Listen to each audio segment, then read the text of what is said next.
probably have had an interest in cars since age 16, on and off various sports cars.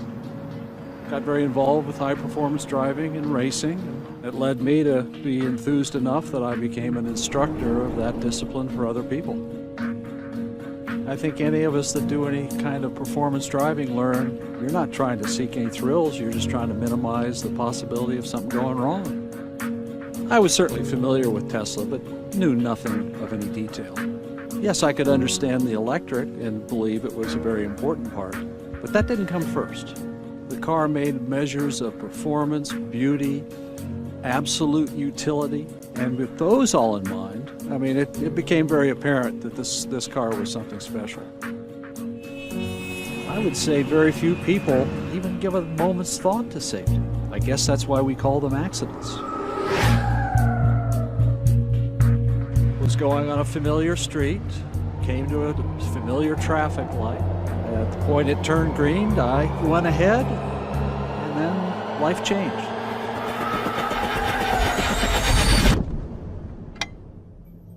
I think if I had a stopwatch, the whole time period I'm talking about would have been 1/3 of a second. All of a sudden, it's this bluish car coming into vision. Our impact was her front end of the car right against my hip. I was barely able to get my door open, and when I did, I discovered that car was so stiff I got off to the side of the road on 3 wheels. And unfortunately, she was hurt, had to go to the hospital, but I had absolutely no injury. Now, I was extremely lucky, but part of that luck was being in the safest car in the world. I think the biggest attitude adjustment for me was no longer filtering my view of cars from the point of view of the performance and the handling and the beauty and the things of that kind. It really reoriented to safety comes ahead of everything else. My name is Jim Hartman, and I survived a significant crash in the Tesla Model S. Number 2.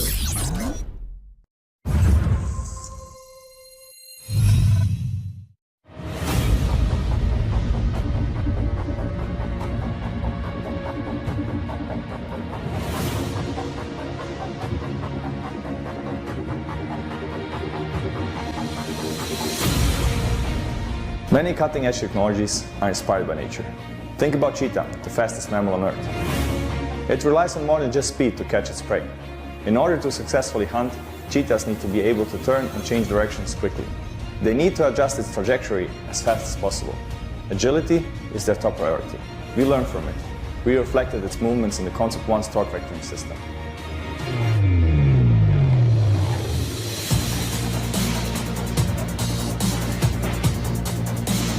Torque vectoring is a system that provides optimal dynamic performance for a vehicle at any given situation. A conventional drivetrain is limited by its slow reaction time and inability to control each wheel separately. By having a very powerful electric motor at each wheel, a whole new world of possibilities opens. We can precisely adjust the torque output of each motor more than 100 times per second, in both directions, acceleration and braking. This enables us to use the maximum potential of this almost organic system.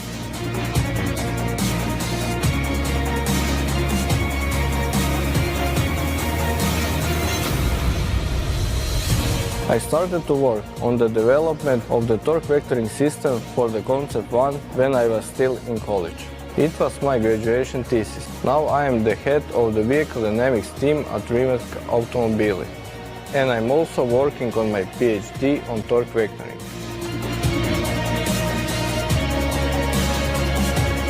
This is truly pioneering stuff. We use several extremely precise sensors, accelerometers, gyroscopes, steering angle sensors, and wheel speed sensors to get a clear picture of what is happening with the car. Our algorithm then uses all this data to decide exactly how power should be distributed between the 4 motors. This system helps the car find levels of grip that were not considered possible of before. Also, it's a big safety feature because we can control the car's stability, not only on acceleration and in cornering, but also during braking with our 4 electric motors and their regenerative braking system. We use torque vectoring to get maximum traction, but also to change the personality of the car. By just turning the knob, The Concept One can be a car that understeers, have neutral steering, or have a tendency to oversteer. So in one car you can have multiple personalities and change the car by your driving preferences and your driving experience.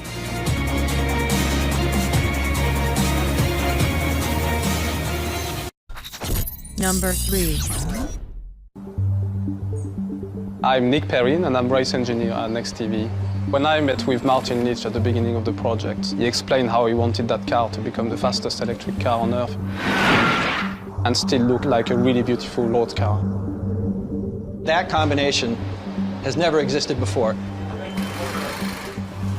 On paper, a lunatic project. Really short time, completely to the edge of the envelope of what was possible. The circuit is unique, very fast-flowing corners, kind of the ideal venue to test any car. You know, me and Oliver, we're going to try to break all the records that we can, driving as quick as we can.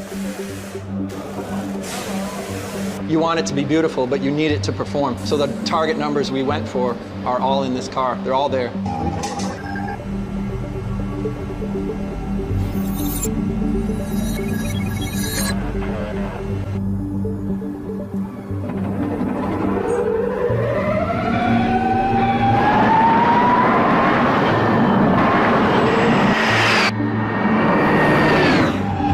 This is my first experience of the EP9. The response of the electric motors is phenomenal.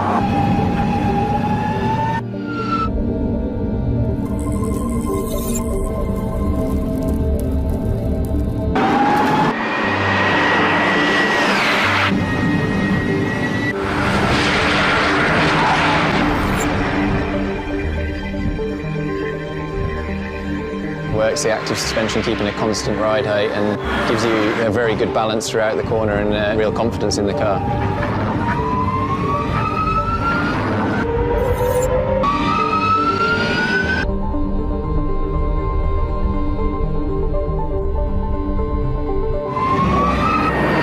But it's a car that has a massive amount of downforce.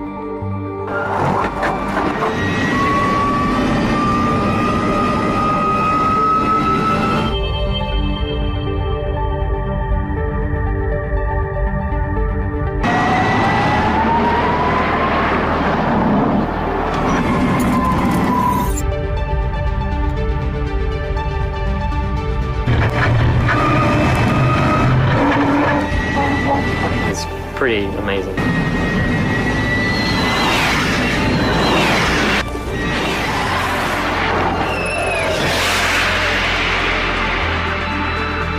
I think what the team wanted to see is how far we could go. We are pushing the boundary even further.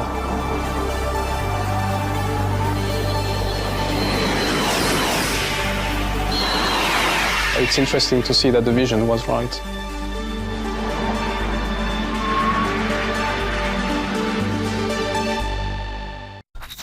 Number 4. I was about 8 years old when I saw the Steve McQueen's film Le Mans, and I fell in love with the spirit of it. Could we win Le Mans 24-hour race with electric car? For me, there has never been such a thing as impossible. But there was no existing technology available. There were no electric motors powerful enough. There were no power electronics. There were no batteries existing which would be feasible for building a racing car. Conventional technology is quite heavy. Its performance comes with a high voltage, not suitable for harsh weather conditions, not safe for crashing. What if this type of technology would exist? Toroidion was established 20th of October 2010, and today, after 5 years, we have that technology. We have lightweight battery, rapid swap system for the Le Mans. The driver approaches the battery and releases the locks inside the cabin. The fresh one goes in and the empty one drops from the back, and driver just continues racing. new type of electric motors which are really lightweight and powerful. Motors are directly connected to wheel, so there are no gears. When there are no gears, we need high torque. We have 4,500 newtons torque front and 7,500 newtons rear wheel. Toroidon powertrain is suitable for different applications. A small scooter, to a motorbike, to a passenger car, aviation and all-weather conditions. It's safe for drivers, safe for accidents and extremely powerful. It's the ultimate driving machine. Number 5.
Number 6.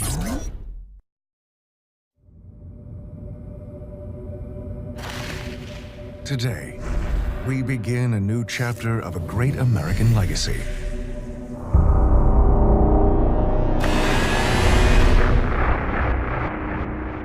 The rebirth of an industry at the heart of the technology revolution.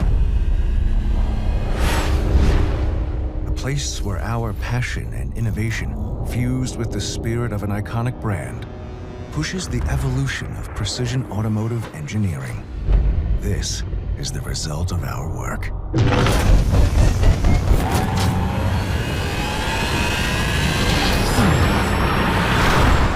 Encased in a timeless body is a groundbreaking powertrain that instantly generates 1,000 foot-pounds of torque, taking you from 0 to 60 in just 3.4 seconds.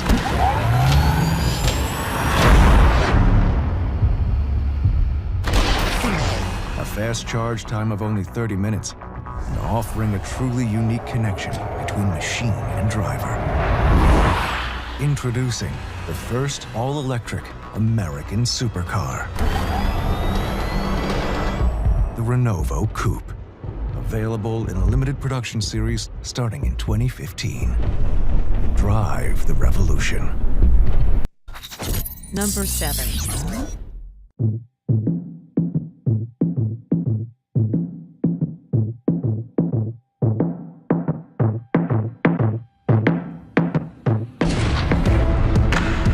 For Nissan, the Blade Glider is to demonstrate how we can stretch the possibility of the electric vehicle to show excitement and innovation.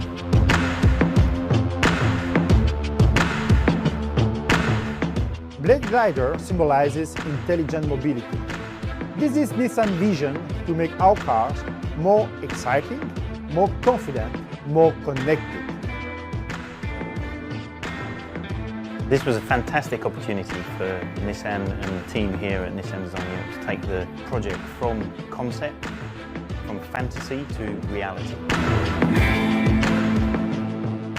First running prototype. After the positive reaction of the Blade Glider concept car in 2013, we felt that we should continue to explore the potential of a sporty EV. We have been saying to ourselves, this is the EV for car lovers.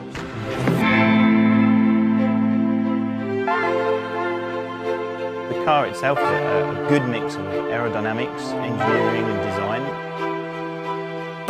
You've got control mechanisms to hand, a very low centre of gravity, 0 to 60 in sub 5 seconds, and a top speed of over 190 kilometres an hour. You've got this open roof cockpit, you've got this fantastic field of view, panoramic wraparound screen, and it's all amplified by the EV drivetrain. So the sound, the senses, all of this information is exaggerated and it makes for a fantastic driving experience.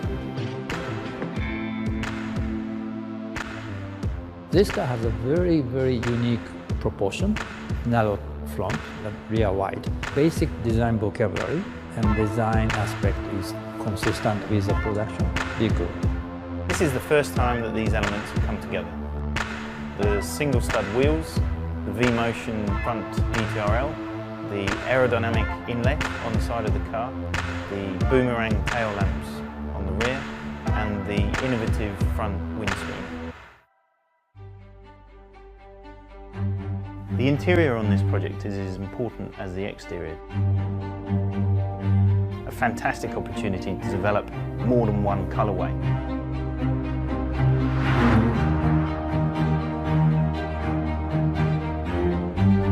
The rear view camera, the monitors, and a very simple human-machine interface. This could be a future automotive design. Blade Glider captures what we mean when we talk about Nissan Intelligent Mobility. And with this, Nissan is writing the rulebook on the future of high-performance EVs. Please don't forget to like and subscribe for new videos every day.